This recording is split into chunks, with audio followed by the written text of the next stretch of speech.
Hello everyone, welcome back to our channel. Today, we're discussing a serious issue that's been a hot topic in America recently, Texas's new abortion laws, and their impact on women's health and rights.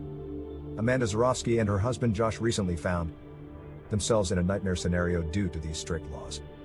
Amanda, pregnant with a daughter they were excited to welcome, was diagnosed with cervical insufficiency, a condition that led not only to the loss of her child but also put her life at risk. Her doctors were unable to perform an abortion due to Texas's strict abortion laws, which ban abortions once a fetal heartbeat can be detected unless the mother's life is under threat.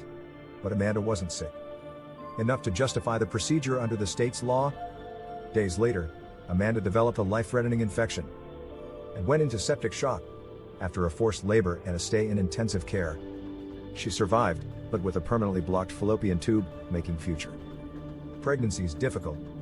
She's now one of 13 women and 2 doctors who are suing the state of Texas, hoping to provide doctors more leeway to decide when an abortion is necessary. In response, Governor Greg Abbott signed new legislation, ostensibly allowing doctors to use reasonable medical judgment to prevent complications from conditions like Amanda's.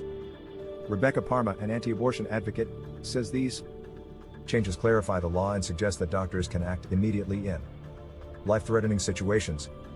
But groups like the Center for Reproductive Rights argue that there's no list long enough to cover all cases where an abortion might be medically necessary.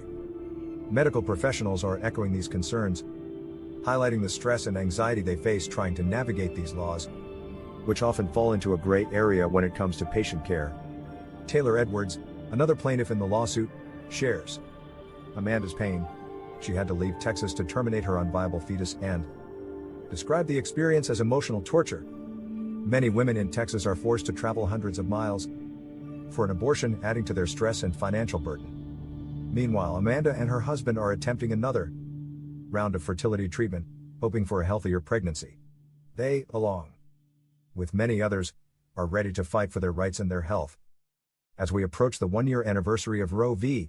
Wade's overturning, these stories serve as stark reminders of the real world consequences of political decisions. What do you think about these laws and their impact on women's health and rights? Share your thoughts in the comments below. Until next time, stay informed,